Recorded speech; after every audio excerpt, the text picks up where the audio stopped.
I was adjusting my father's tie in the green room when the gunshot came from the ballroom. Not loud, like in movies, more like a champagne cork popping, muffled by walls and the jazz band and 300 people in formal wear. But I knew what it was, because everyone went silent immediately after, that held breath pause before chaos erupts. My father, Senator James Monroe, looked at me with those campaign poster eyes and said, "Stay here." Then he was gone, flanked by Secret Service, leaving me alone with his speechwriter and the volunteer coordinator, who both pulled out their phones simultaneously. I should have stayed, should have listened. Instead, I opened the side door that led to the service corridor, moved toward the ballroom because I was 26 years old and tired of being told to stay put while important things happened. I'd spent my entire life being the perfect senator's daughter, photogenic, well-spoken, carefully apolitical. 3 years on the campaign trail for his presidential run, smiling until my face hurt, pretending I believed everything he said. I was done being decorative. The corridor was empty except for waitstaff pressed against walls, scared and confused. I moved past them toward the ballroom entrance, heard shouting, saw Secret Service blocking the main doors. But there was another entrance, the one servers used, hidden behind draped fabric. I slipped through. The ballroom was chaos, people crying, security shouting, someone screaming for a doctor. And in the center, surrounded by overturned chairs and spilled champagne, was Congressman Bradley Walsh. He'd been my father's biggest rival for the nomination, had spent months attacking him in debates and campaign ads. Now he was on the floor, his white shirt blooming red, eyes open and empty. I couldn't move, couldn't breathe, just stood there staring while my brain tried to process that I was looking at a dead man. Then someone grabbed my arm. I spun, ready to scream, and found myself looking at a man I'd never seen before. Tall, maybe 6 feet, dark hair, sharp features, wearing a server's uniform that somehow looked expensive on him. His eyes were pale gray, cold and calculating, and his grip on my arm was firm, but not painful. He said, "You need to leave, now. Let go of me. Miss Monroe, leave or die, choose fast." How did he know my name? I was opening my mouth to ask when I saw what he was holding in his other hand, pressed against his leg where no one else could see. A gun. Silencer attached, still warm from firing. He'd killed Walsh. I was standing next to the assassin. I should have screamed, should have called for help. Instead, I let him pull me back through the service entrance because something in his eyes told me screaming would get me killed faster than anything else. We moved quickly through the corridor, out a door that led to the loading dock, downstairs to an underground parking garage. He opened a black sedan, pushed me into the passenger seat, got in the driver's side. We were moving before I could process what was happening, exiting the garage into Seattle night, rain starting to fall like it always did. Finally, I found my voice. "You killed Congressman Walsh." "Yes." "Why?" "I was paid to." "By who?" He glanced at me, something flickering in those cold eyes. "Your father." The world tilted. "That's not possible. My father wouldn't. He's running for president. He wouldn't risk." "Your father hired me 2 weeks ago. $50,000. Walsh had information about certain financial connections Senator Monroe didn't want public. Eliminating Walsh eliminated the problem." His voice was clinical, factual. "Except you saw me, which makes you a loose end. So now I have to decide what to do about that." "You're going to kill me." That would be the smart play. "Then why haven't you?" "Because..." He stopped himself, focused on driving. We were heading north out of the city, away from the chaos at the hotel. "Because I'm trying to figure out if you're actually dangerous or just unlucky. I won't tell anyone. I'll say I didn't see anything." "You're a terrible liar. You've been sheltered your whole life, probably never had to lie about anything important. You'd crack under the first real interrogation." He took an exit, headed into industrial areas where streetlights were sparse. "Your father will assume you saw something. He'll have questions. And when he realizes I didn't kill you immediately, he'll wonder why. That makes both of us liabilities. So what's your plan? Just drive around until you figure it out." "Something like that." I looked at him properly then. He was maybe mid-30s, handsome in a cold way, moving with efficiency that suggested military training. He drove like someone who'd done evasion work before, checking mirrors constantly, varying speed, taking random turns. I said, "What's your name?" "Why?" "Because if you're going to kill me, I'd like to know who's doing it." He almost smiled. "Soren Hale." "Well, Soren Hale, I'm Lila Monroe, and I'm not dying tonight. So you need to find a third option." Confident? Desperate. There's a difference. I was shaking now, adrenaline wearing off, reality setting in. "My father really hired you. Really ordered Walsh killed." "Yes? Why? What information did Walsh have?" "I don't ask those questions. I get paid to solve problems, not understand them." "How can you do that? Kill people without knowing why?" "Because knowing why makes it harder, and I'm very good at what I do." He pulled into an abandoned warehouse parking lot, killed the engine. "Here's the situation. Your father will realize you're missing within the hour. He'll have people looking. If he finds you before I decide what to do, you'll disappear. Quietly, permanently. If I let you go, you'll either talk or run, and either way, you become my problem later.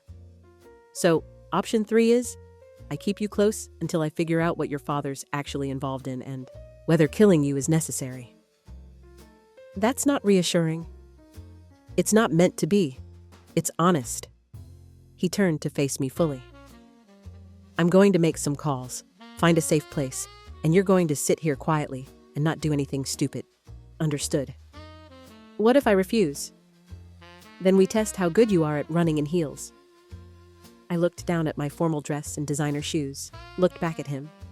"Fine, but I need answers, real ones, about my father, about Walsh, about all of it. Maybe, if you earn them." He got out, made calls out of earshot. I sat in that car feeling my entire world reshape itself. My father was a killer, or at least someone who hired killers. The man I'd campaigned for, believed in, defended against attacks. He'd ordered an assassination, and I'd witnessed it, become evidence, a loose end, and the only person protecting me was the man who'd pulled the trigger. Soren got back in the car 20 minutes later. "I have a place. We'll stay there tonight. Tomorrow, I figure out next steps." "What kind of place?" "The kind where no one asks questions and cameras don't exist." We drove for another hour, ended up at a motel outside Tacoma that looked like it hadn't been updated since the 80s. Soren paid cash, got us one room with 2 beds, made me walk in ahead of him so if anyone was watching, they'd think we were a couple on a cheap date night.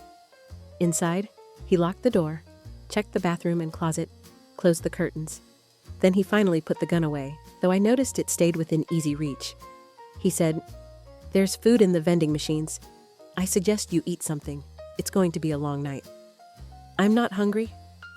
"You're in shock. Eat anyway. You'll need your strength." I wanted to argue, but he was right.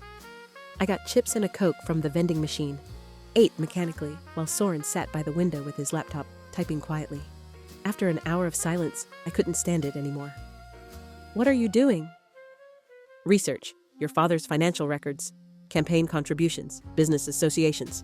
Trying to figure out what Walsh knew that was worth killing him over." "You said you don't ask questions about contracts." "I don't usually have the client's daughter as collateral. Changes things." He glanced at me. "You should sleep. I'll wake you if anything happens." "I can't sleep. I just watched someone die." "Then lay down and close your eyes anyway. Conserve energy." "That's an order." "You don't get to order me around." "I do, until you're not my problem anymore." His voice was flat, tired. "Look, I know this is terrifying. I know you're scared and confused, but I need you functional, not hysterical. So either you rest or I sedate you. Your choice." I lay down on the bed farthest from the door, fully clothed, staring at the water-stained ceiling. "Why are you helping me, really?" "I haven't decided if I am yet. You could have killed me in the parking garage. You didn't, so some part of you doesn't want to." He was quiet for a long time. Then, "I've done a lot of things I'm not proud of. Killed people who probably deserved it, and some who definitely didn't. I tell myself it's just work, just survival. But sometimes..." He stopped. You looked terrified in that ballroom, like you'd never seen violence before. And I thought about my sister, about how she'd look if she saw what I do, and I couldn't pull the trigger. You have a sister. Had. She died 6 years ago. Car accident. He turned back to his laptop. Go to sleep, Lila. I did eventually. Exhaustion, overwhelming fear. Woke up to daylight and the smell of coffee. Soren was still at the laptop, looked like he hadn't slept at all. He saw me wake up and said, "We have a problem." "What kind?" "I found what Walsh knew about your father. It's worse than I thought." He turned the laptop so I could see. Your father isn't just taking campaign contributions from questionable sources. He's actively laundering money for the Bratva, Russian organized crime. Has been for at least 3 years. Walsh found the paper trail, was planning to release it 2 days before the New Hampshire primary. I stared at the documents, bank transfers, shell companies, names I recognized from my father's donor lists. This is fake. Someone planted this to frame him. It's real. I've verified it 6 different ways. Your father is compromised, owned by Russian criminals, which means his campaign, his policies, everything, it's all controlled by them. Soren closed the laptop. And now you know, which makes you incredibly dangerous to very powerful people. My father wouldn't do this. Your father ordered me to kill his political rival. You really think money laundering is beyond him? I wanted to argue, but couldn't, because the man who'd hire an assassin was exactly the kind of man who'd take mob money. I'd just been too blind to see it. What do we do? We stay hidden while I figure out who else knows about you. Your father's put out the word you're missing, probably kidnapped during the chaos at the hotel. He's got FBI, Secret Service, everyone looking. They're calling you a victim, but we both know that's a lie. He wants me dead. He wants you controlled. Dead is just the permanent version of control. Soren stood, stretched. I'm going out for supplies. You stay here. Don't open the door. Don't use your phone. Don't do anything that broadcasts location. Clear. You're leaving me. For an hour, unless you'd rather come with me and risk being recognized. What if you don't come back? He looked at me, and something in his expression softened slightly. I'll come back. I don't leave problems unfinished. Is that what I am? A problem? You're something. I haven't figured out what yet. He left. I spent the hour pacing, thinking, trying to process everything. My father was a criminal. I was on the run with a hitman. My entire life had been a lie built on corruption and violence, and the only person I could trust was someone whose job was killing people. Soren came back with food, clothes that would fit me, a burner phone. We're moving. This place is too close to Seattle. I have a safe house in Montana. We'll drive there, figure out long-term plans. Long-term plans? Like what? Like whether we expose your father or disappear permanently. Either way, you're not going back to your old life. That's over. We drove for 12 hours, switching cars twice, taking back roads. Soren was professional, efficient, but I noticed small things. He bought me favorite snacks without asking, adjusted the temperature when I shivered, made sure I rested. Like he was taking care of me despite himself. The safe house was actually nice. A cabin in the woods, generator power, stocked with supplies. Soren did his security sweep, then finally relaxed slightly. We'll stay here a few weeks. Let things cool down. I'll keep monitoring the situation, see who's looking for you and how hard. He showed me a bedroom with clean sheets and real furniture. This is yours. Door locks from the inside if it makes you feel safer. Do you think I need to be safe from you? I think you'd be smart to be careful around anyone right now, including me. That night at dinner, pasta he cooked surprisingly well, I said, "Tell me about your sister." Why? Because you mentioned her. Because I want to understand who you are beyond the person who kills for money. He was quiet for a long time. Then, her name was Anna. She was smart, funny, wanted to be a teacher. She died because I got involved with the wrong people, made enemies, and they went after her to hurt me. I've spent 6 years making sure no one else I care about becomes a target, which means not caring about anyone. Is it working? It was until you. The words hung between us. I said, I'm not asking you to care about me. Too late, I already do. Which is a problem because caring makes people stupid and I can't afford stupid right now. He stood, started clearing dishes. Get some sleep. Tomorrow, we start training. Training for what?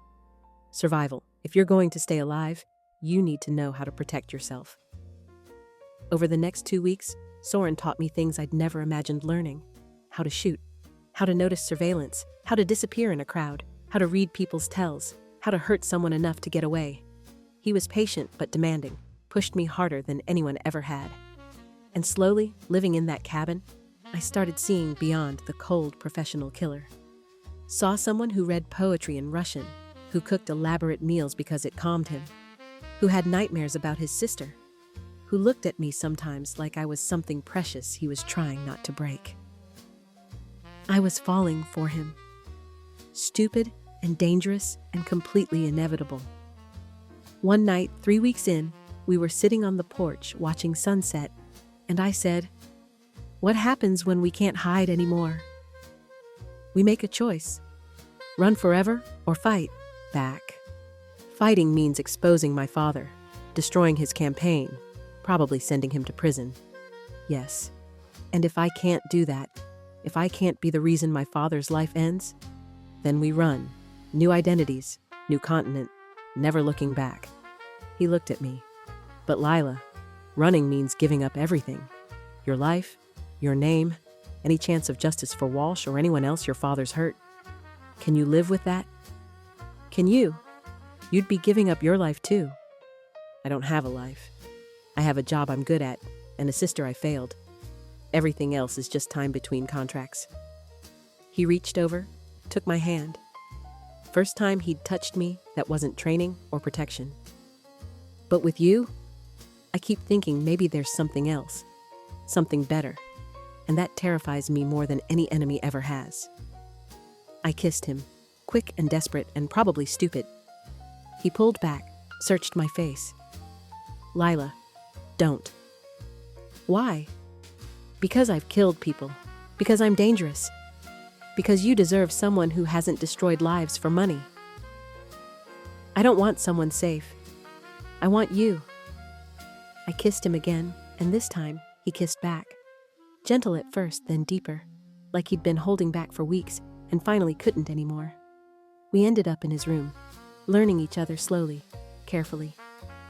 He was tender in ways that surprised me, attentive and patient, making sure I wanted every step. After, lying tangled together, he said, "This complicates things." Everything was already complicated. Fair point. He traced patterns on my shoulder. I need to tell you something. I got a message today from your father through an intermediary. He's offering $500,000 for proof you're dead.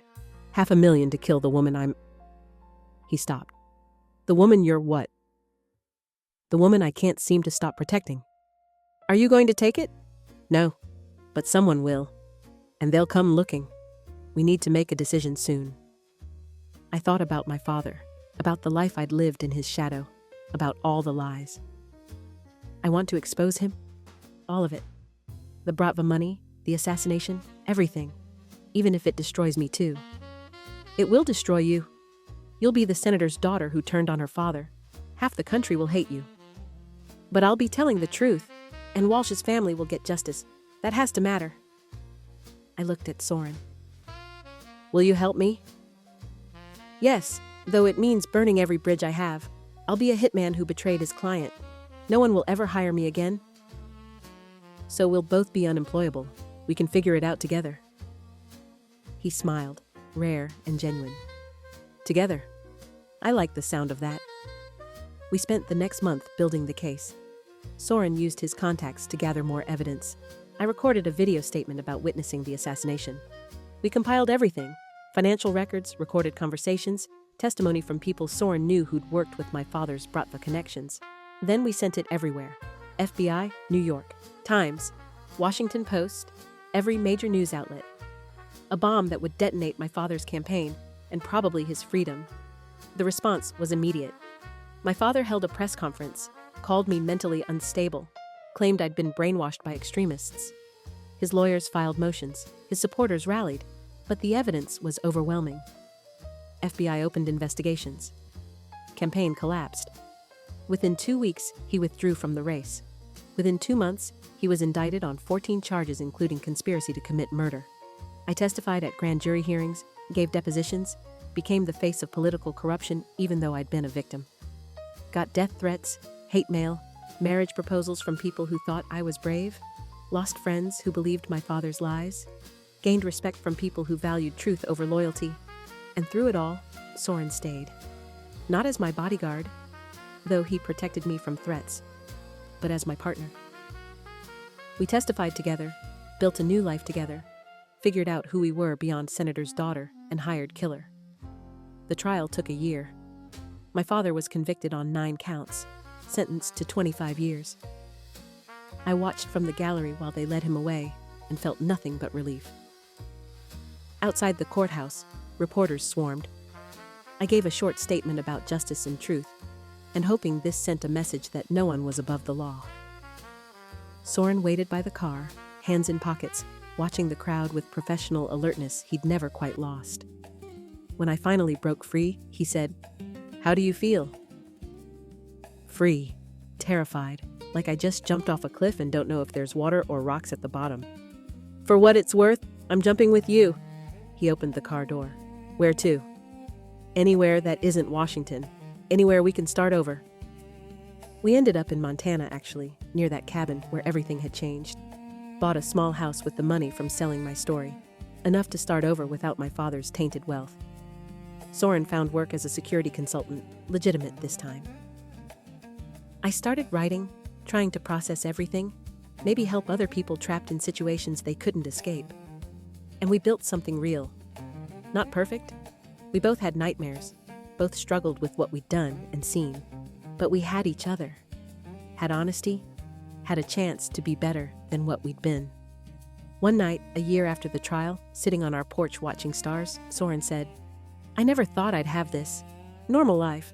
Someone who knows everything and stays anyway. I never thought I'd fall for a hitman who saved me from my own father. Life's strange. Strange good or strange bad? Strange perfect." I leaned against him. Though sometimes I wonder if we did the right thing. Exposing him, he was still my father. He was a criminal who would have killed you to protect himself. You did the right thing. You just had to sacrifice something to do it. Do you regret it? Giving up your old life? Not for a second. Turns out killing people for money is a lot less satisfying than building something real with someone you love. He looked at me. I do love you, in case that wasn't clear. It was clear, but hearing it doesn't hurt. I kissed him. I love you too. Even though you're terrible at grocery shopping and you still check every room for exits. Old habits. I wouldn't want you any other way. We sat there as night deepened, 2 people who'd found each other in the worst circumstances and somehow made it work. I'd lost my father, my old life, my illusions about power and politics. But I'd gained truth, freedom, and love with someone who'd chosen me over money, over loyalty, over everything. It was more than enough. It was everything. Thank you so much for listening to this story. If you enjoyed Layla and Soren's journey from witness and killer to partners exposing corruption, please hit that like button and let me know in the comments. Did you think Soren would actually protect her from the beginning? Or were you worried he'd choose the money? I love hearing your reactions to these impossible moral choices and dangerous romances. If you're new here, consider subscribing because I post stories like this every day, exploring what happens when ordinary people collide with extraordinary danger and have to choose between loyalty and truth. Drop a comment with what kind of story you'd like to hear next. Maybe another political thriller romance or something completely different. Your suggestions help shape what I create. Thanks again for being here, and I'll see you in the next one.